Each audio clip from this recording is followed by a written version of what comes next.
Arctic winds have arrived and many parts of the UK have already seen a covering of snow. How long will it stay cold? Will there be any further snow?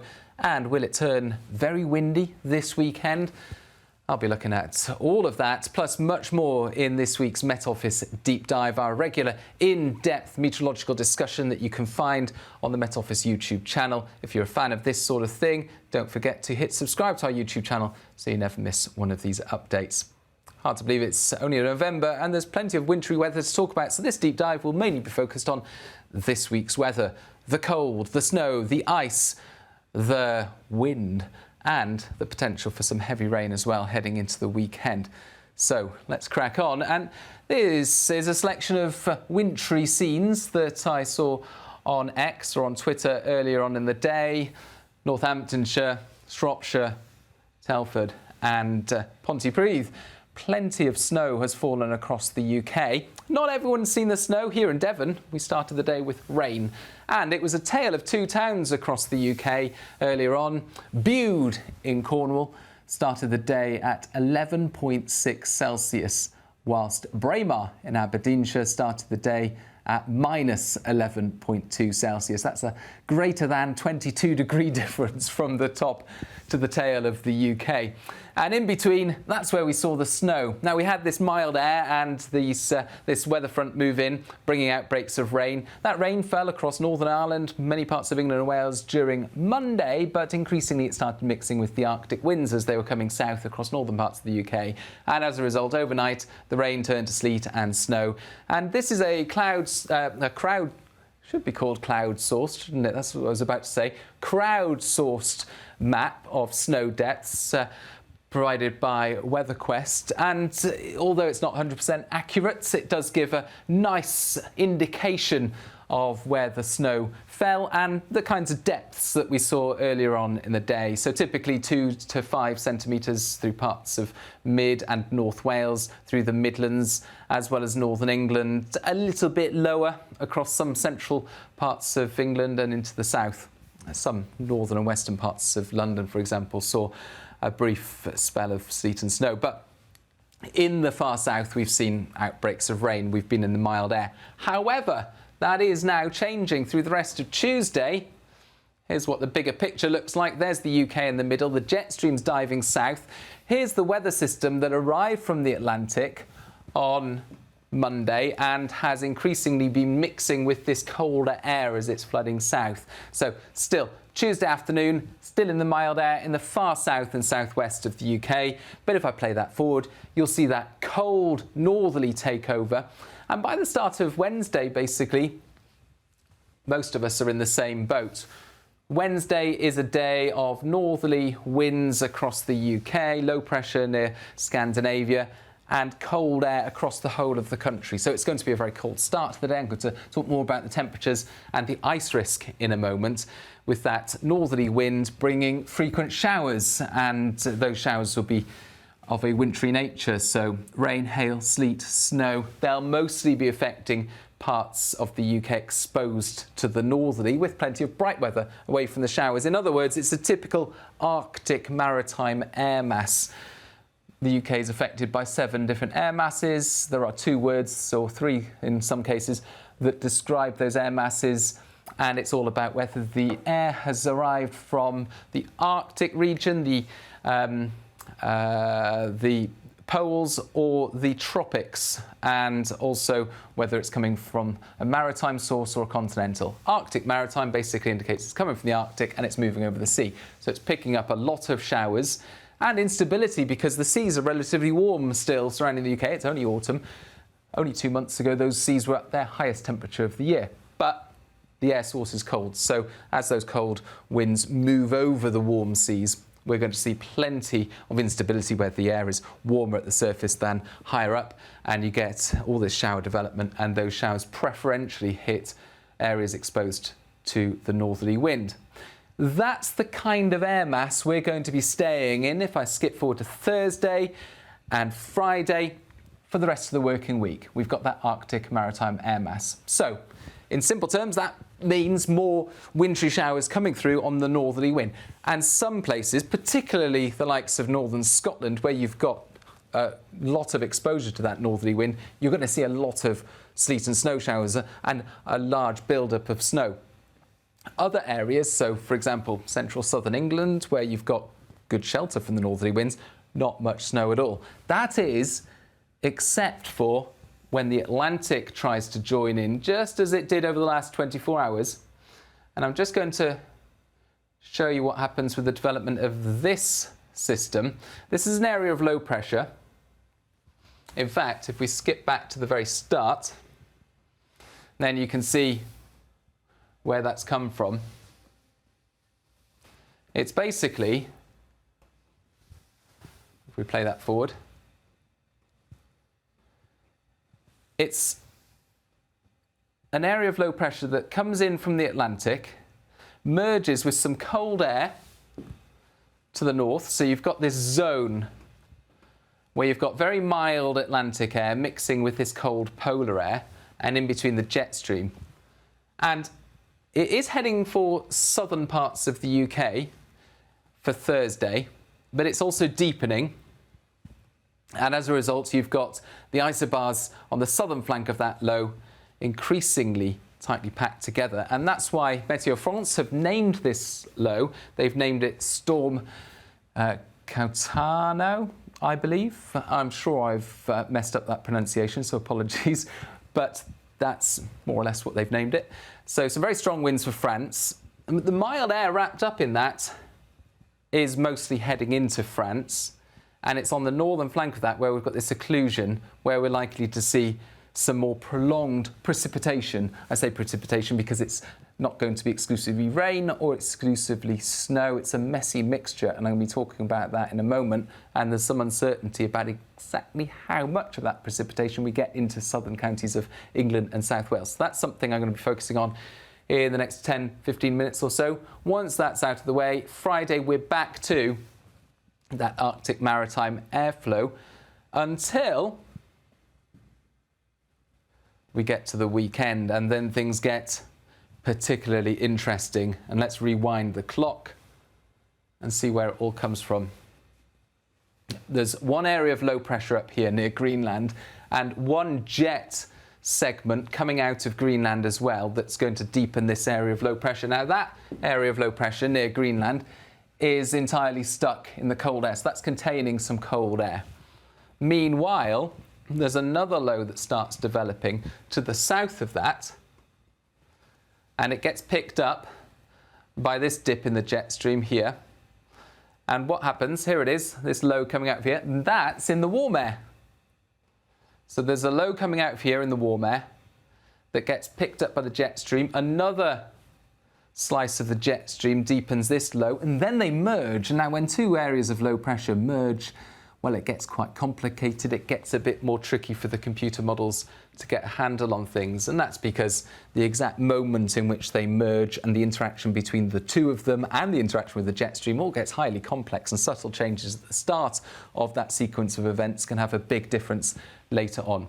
But essentially, by early Saturday, we've got this low coming in, and the jet stream's deepening it. It looks most likely, watch what happens, lots of isobars being added to that low at this point, Saturday morning, as the low moves on to the cold side of the jet stream. So we've got this dip in the jet stream, the low's deepening significantly at this point, so that by Saturday evening, it's really quite a deep feature just to the northwest of the UK, and it contains very strong winds widely across the UK. It also contains much milder air across many parts of the UK, with some very wet weather as well. But just rewinding it slightly, there we go. As it moves in, it clashes with the cold air across central and northern parts of the UK. So there is that risk of some more significant snow again. So three main aspects to this week's weather after Tuesday. We've got the cold northerly winds, the Arctic maritime air mass, fairly straightforward. Areas exposed to the northerly winds will see frequent wintry showers. That's Wednesday, Thursday, Friday. Then we've got that little feature that's coming in from the Atlantic on Thursday that's likely to bring some more prolonged precipitation to southern and more especially southwestern parts of the UK. It's a named storm by Meteo France, but we're not going to get the strong winds from it necessarily. We are likely to see some wet or wintry weather, depending on where you are and depending on the track of that low. Then we've got this more fierce low coming in for the start of the weekend, and that's what we call a multi-hazard event, potentially. Could cause impacts because of the snow, could cause impacts because of the winds, and could also cause impacts because of some very wet weather that arrives, especially across the south and the west of the UK. So more detail on all of that in a moment. Let's just quickly run through a general overview across the UK. I've shown this before. It shows 4 panels that show different weather elements, and the time is up here on the top, so 2 p.m. Tuesday. And if I play that forward, you'll see they all animate together, so you can get a sense of the bigger picture as well as the UK weather, the wind and the temperatures all at the same time. And effectively, we've got Tuesday's main weather front moving away from the south. Then we've got those showers with the northerly winds affecting all of the UK. So showers continuing overnight into the start of Wednesday, especially for the east of Scotland, eastern England, the north of Scotland, down some of these Irish sea coasts into parts of Wales and the southwest, as well as Northern Ireland. Cold winds around coasts, inland, lighter winds, clear skies. It's going to be a very cold night in places, particularly where we've got lying snow. Then, through Wednesday, actually, a lot of people love this weather. It's going to be bright, but crisp. Beautiful day for many. Clear skies for many inland central parts. But we've still got those wintry showers affecting northern Scotland, perhaps East Anglia, into Wales, Northern Ireland as well. A cold feeling day as well. Then into Thursday, this is the start of Thursday, so this is 8 a.m. That's when this area of rain moves in from the Atlantic. It moves into the south and southwest and could bring some snow in some places, but it's going to be a mixture of rain, sleet and snow depending on your elevation and depending on the intensity of that feature as well. Don't take the graphics too literally. This is just one scenario. You can see the wind gust graphic there in this panel, and it's just indicating those strong winds sweeping into France as well. So it's going to be windy at times this week, but the strongest of the winds most likely avoiding the UK. Then into the start of Friday, we're back to those showers. Something a little less cold across western coasts, so around coasts and at lower levels most likely rain or sleet, but over higher parts still some snow accumulating. Friday though, plenty of sunshine away from the showers. Lovely day once again, if rather chilly, so 3 or 4 Celsius typically at midday there across many parts of the UK. Then into the weekend, more fun and games as this deep low arrives, brings the spell of very heavy rain, and this is 1 a.m, so the rain's already arriving in this scenario, and it's falling increasingly as snow across parts of mid-Wales northwards, particularly over hills. I know that's not particularly clear at this size, but I'll show you in more detail in a moment what that snow could look like. But importantly as well, the wind gusts are picking up, and you can see this sway, the very strong winds crossing the UK. Saturday morning could see widespread gales, particularly around western coast, but also potentially inland. So the winds a key feature to monitor over the next few days. And look at that, 2 p.m, temperature contrast 13 Celsius in the southwest, 3 to 5 at best further north. In fact, that's highlighted even more clearly if we look at this sort of graphic. What this is showing each day at 2 p.m, so Tuesday, Wednesday, Thursday, Friday, and in fact, we move it along a touch. So we've got, say, midday. Here we go. Let's do midday, Wednesday, Thursday, Friday, Saturday. And this is showing at that time of day, for each of the days going forward, what the highest temperature in the UK is likely to be and what the lowest temperature is likely to be. So for Wednesday, the highest temperature in the UK at midday is likely to be in Cornwall, 8 degrees, northern Scotland, the coldest, -10 at midday, likely to be somewhere where you've got some deep snow. Likewise, Thursday, midday, 7 degrees in the southwest, -7 in northern Scotland. So you can see these big temperature contrasts. Yeah, it's fairly chilly in the south, but where you've got that snow cover in northern Scotland, that's where temperatures are going to be remaining well below freezing, even at midday. But it's even more marked. Saturday midday, 13 Celsius in the southwest. In fact, I can play that forward a little bit more. You might see a 14 pop up somewhere in the south, perhaps. Maybe not. I think I saw one earlier when I was playing about. But basically, 13 Celsius in the south and southwest, sub-zero in the north of Scotland. So that cold air hangs on there in northern parts of the UK as milder air arrives in the south and the west through Saturday. So yeah, that's, I thought, something that was interesting to look at.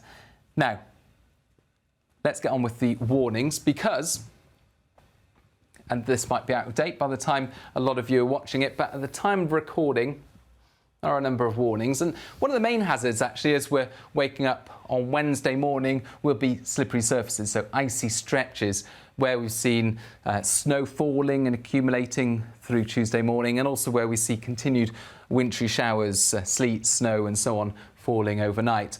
So northern Scotland continues to see frequent snow showers falling and settling inland across northern Scotland overnight into the start of Wednesday. So risk of some deep snow around, 10 to 20 centimetres above a couple of hundred metres, but also some of those icy patches where we've had some snow covering and so on, and some showers continuing. Northern Ireland, as well as eastern England, southeast Scotland, parts of Wales. These are the areas where we're likely to see showers coming and going overnight. And although we're likely to see a few centimetres here and there, and some more significant accumulations over hills, so 10 centimetres, for example, above a couple of hundred metres, at lower levels, a couple of centimetres here and there, it's going to be quite patchy. It's going to be hit and miss with these showers as they come through. And on coastal areas, immediate coasts, perhaps not settling. But even so, in between the showers, there'll be gaps in the cloud, and so there'll be some ice forming. So the main hazard for the start of Wednesday, the main purpose of these warnings are about the ice, the icy patches that, as we know in this country, particularly when we haven't had much wintry weather to deal with recently, can cause issues on the roads and people slipping on pavements and so on. So watch out for that. What we're doing next, snow. That's the one. And I just wanted to show the snow totals, actually, for a couple of things. And we'll move on to freezing, the height of the freezing level in a minute, because that's interesting as well. But this graphic shows the 24-hour snow totals up to 6 a.m. Wednesday. Now, this is the snow that's already fallen at the time of recording across parts of Wales into the Midlands. This isn't snow depth, by the way. This is the total snow falling through a 24-hour period up to 6 a.m. And what you can see here, if I tilt the map a little bit, the bars pop out. The most significant additional snow we're seeing over the next 24 hours, northern Scotland, and it's coming up at 20 centimetres in some of the higher parts, above 300 metres, but even at lower levels, 5 to 10 centimetres. On immediate coast, not much, but inland across Scotland, you can see these colours are coming through, 10 centimetres, perhaps 20 in a few spots, but fairly widely, 5 to 10 centimetres. Likewise, Northern Ireland, let's move over to Northern Ireland. Showers now have replaced the more persistent snow and sleet, and yeah, it's coming through a few centimetres at lower levels, but again, especially over the Mourne Mountains, the Sperrins, we're likely to see 5 to 10 centimetres building up over the next 24 hours. Like I say, this is the snow that's already fallen earlier on Tuesday, but move it forward slightly, you can see how the snow in eastern England builds up. So this is these are the showers coming through midday Tuesday through to midday Wednesday. The highest totals are coming through on immediate coasts, but as I say, this isn't snow depth. I think on the immediate coast, the snow might not necessarily settle, especially during the daytime, but it is indicating quite frequent wintry showers just near Bridlington there, North Norfolk coast, for example, those areas that stick out and are exposed to the northerly flow. And things get even more interesting into Thursday. And this, if we skip forward to Friday, and show the 24-hour snow totals. It's coming up with similar ideas. Northern Scotland seeing some significant totals, Western Scotland, Northern Ireland, parts of North and Mid Wales, so you can imagine the showers feeding through on the northerly wind in these areas. But one area that really sticks out, Dartmoor. And this other area that sticks out, Quantock Hills, not so much Exmoor, but there's Dartmoor. That's coming up at 10 centimetres.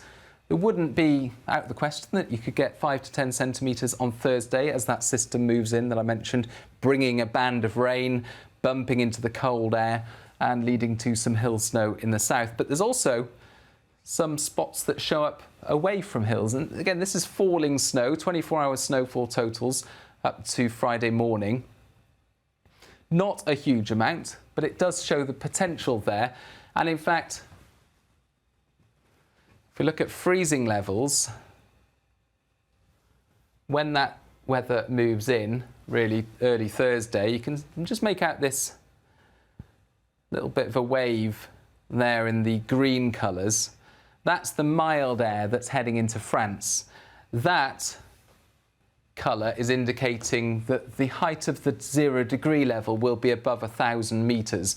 So you wouldn't get snow in the south of England out of that. You'd get rain. But it is quite far away from the south of England. Now, over the south of England, you've got these light blues and dark blues, and that indicates a freezing level, the height of the 0 degree isotherm at about 400 to 600 metres. Why is that important? It's important because meteorologists look at the height of the 0 degree isotherm above the ground, and you can typically subtract about 200 metres and determine whether it's going to be snow or not. So if the freezing level above the ground is about 200 metres and you've got precipitation coming out of the sky, it's mostly going to be snow. Any higher than that, and it will depend a bit more on the intensity of the precipitation. So if it's at 300, 400 metres, you'd need the precipitation to be falling heavier. So if you think about the snow coming out of the cloud, as it's falling through air that's above 0 degrees, so it's starting to melt. But at the same time, the melting and the evaporation take energy from the atmosphere. You need energy to evaporate the snow or the rain as it's moving through the atmosphere. The same reason that we feel cold when we get out of the shower. The water drops on our skin are evaporating. They're taking energy, heat energy away from our skin. So when it's raining, the atmosphere cools slightly, which is why the 0 degree line or isotherm can be 200 metres above the ground, because in that depth of atmosphere, as the snow's falling, it's slightly evaporating, it's taking heat energy away, and it's, as a result, staying as snow. Any higher, and you need it to be heavier for that process to take place, for it to stay as snow.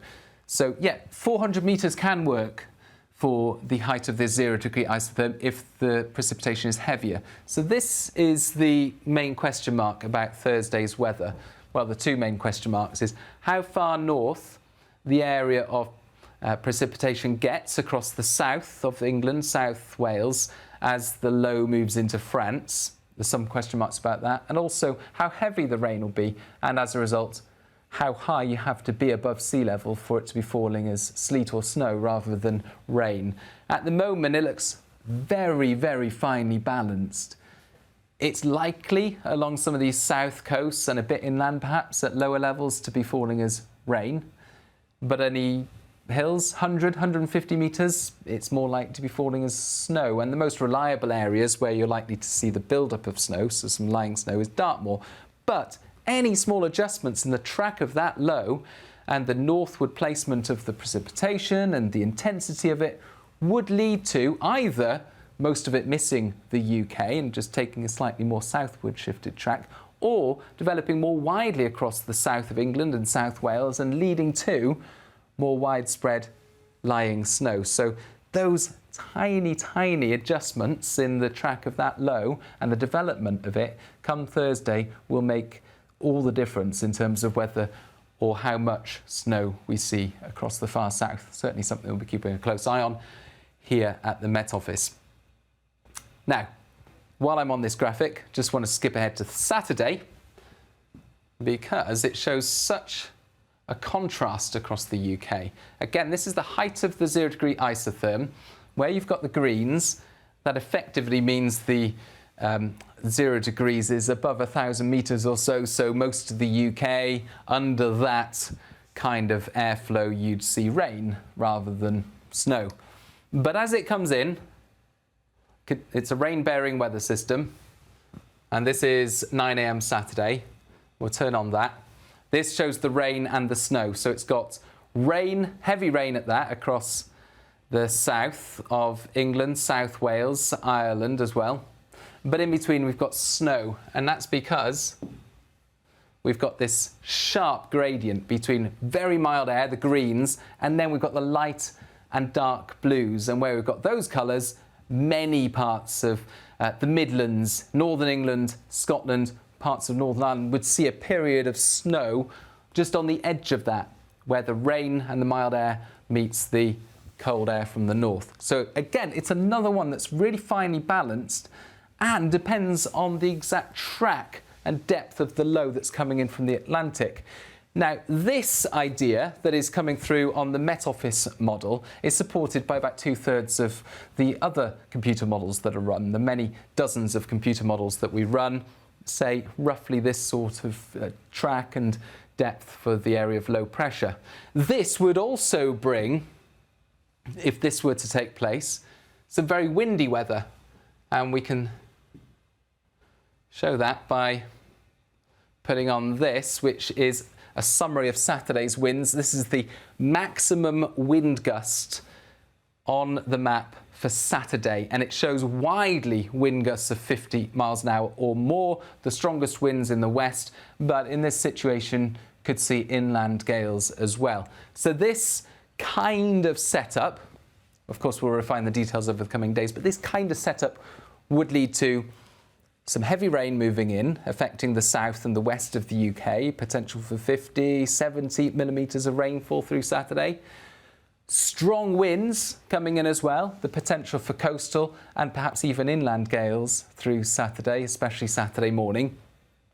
And in between the rain in the south and the west and the cold air further north, this transient period of snow, which, again, if that scenario comes to pass, this is Saturday AM, and this is showing snow depth, forecast snow depth at 6 a.m.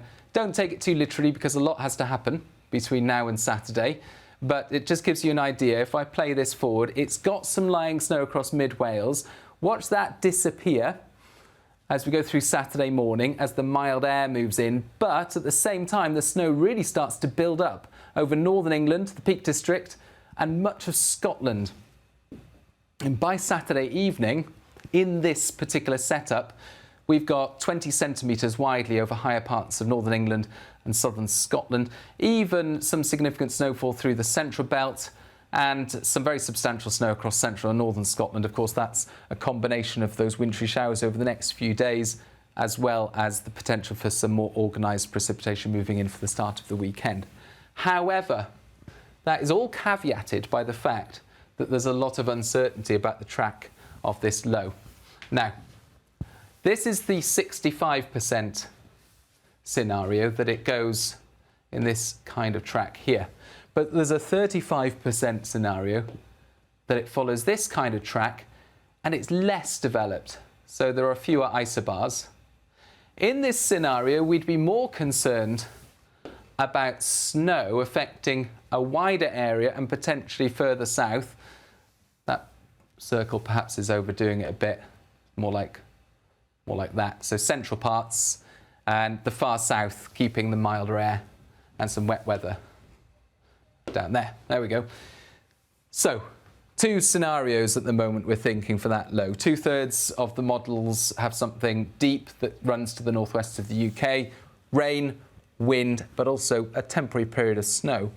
1/3 of the models has that low following a more southward shifted track as a less developed system, so less concern about wind, but a bit more concerned about more widespread and longer lasting snow as well, less likely to turn back to rain later in the day. That's something that we're definitely going to be keeping an eye on over the next few days.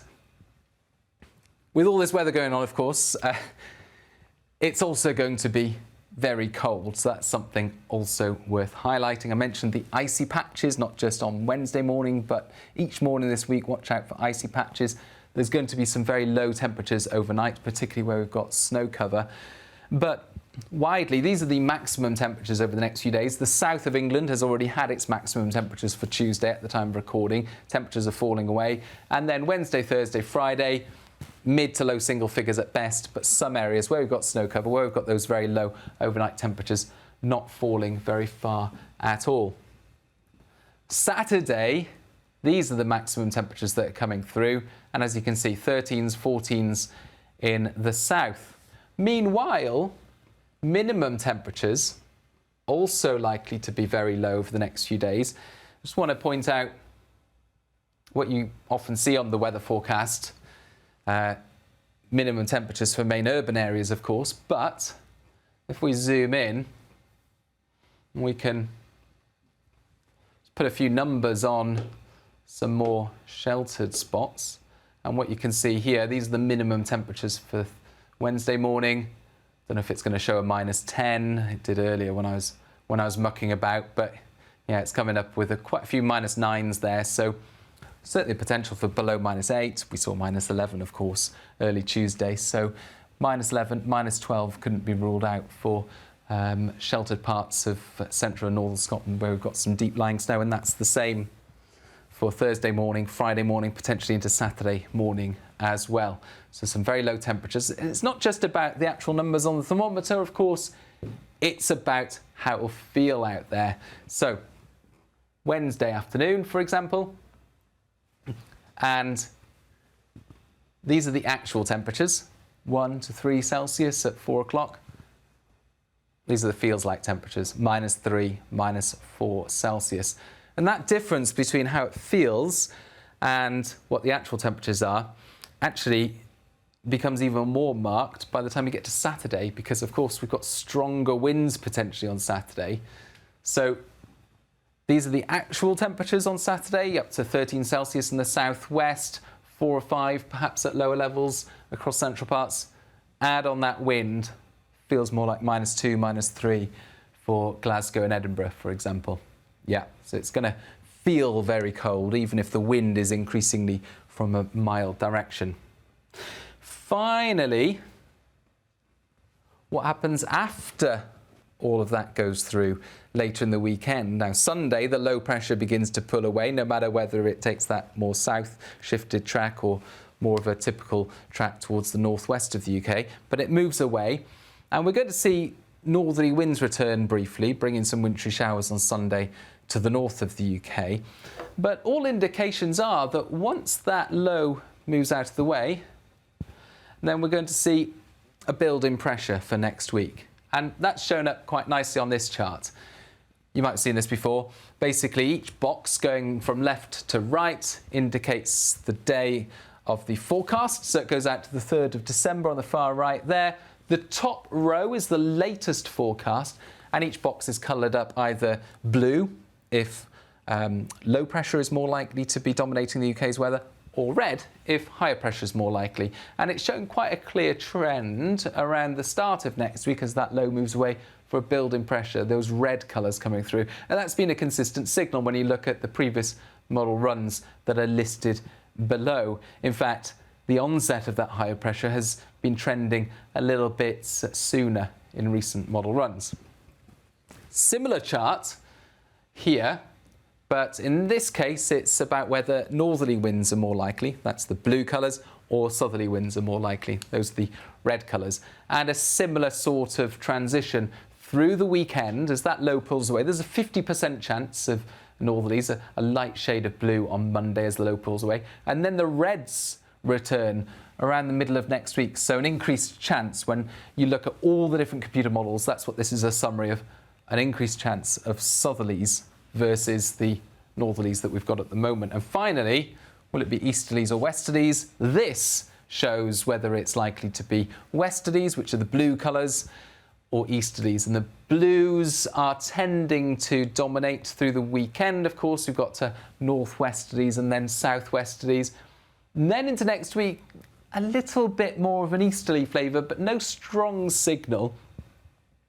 And when you look at the placement of the high pressure, this is the summary for next week from the European model. And this shows the anomaly, so the deviation from average, through the week of the pressure pattern. And what it's showing is a strong signal for higher pressure close to the UK, most likely to the east, and lower pressure kept away. So hence the increased chance of high pressure that you saw just a moment ago. But at the same time, with that high to the east, we're likely to see southerly winds. So that's stronger signal for southerly winds, something perhaps a bit milder.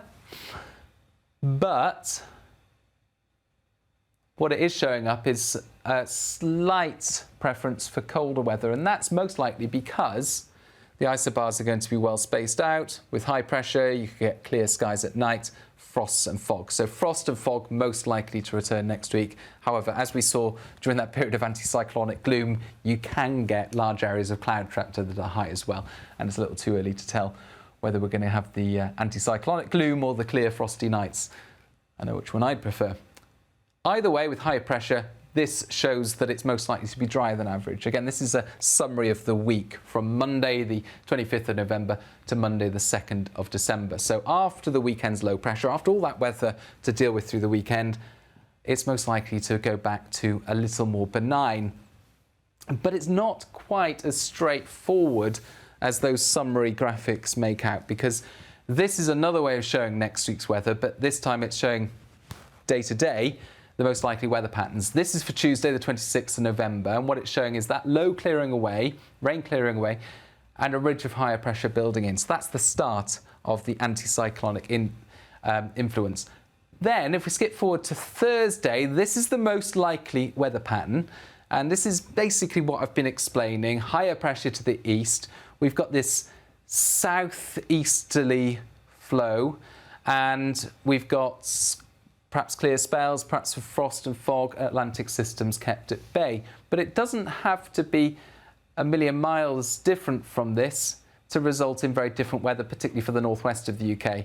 Notice how that low in this scenario, this is the second most likely weather pattern for that Thursday. That low's a bit closer. You've got rain and wind into the north and west of Scotland, Northern Ireland, northwest England, parts of Wales, staying roughly the same in the south and southeast. But in a slightly less likely weather pattern scenario, you've got more unsettled weather into the northwest compared with the more settled weather widely across the UK. So that's one source for uncertainty next week. It's about how close those Atlantic lows getting to the northwest of the UK. The northwest not necessarily guaranteed to be staying dry all week. There are some indications that we'll still see some weather systems moving through.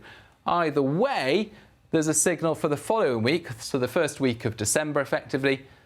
Higher pressure still close to the UK, so still relatively settled. Perhaps that higher pressure drifting further west again, having been over the continent to bring more widely settled weather. So some indications of that, but of course that's a long way off. And we've got a lot of weather to get through before we make it that far as well. Hope you enjoyed this week's deep dive, and if you did, tell your friends about it. And join us again for this Friday. As a reminder, we do the Weather Studio live now on Fridays at 12:15. And they're similar to the deep dive, but they are your opportunity to ask us questions live if you can make it, or in the comments afterwards if you can't make it. So hope to hear from you and to see you then. Bye-bye.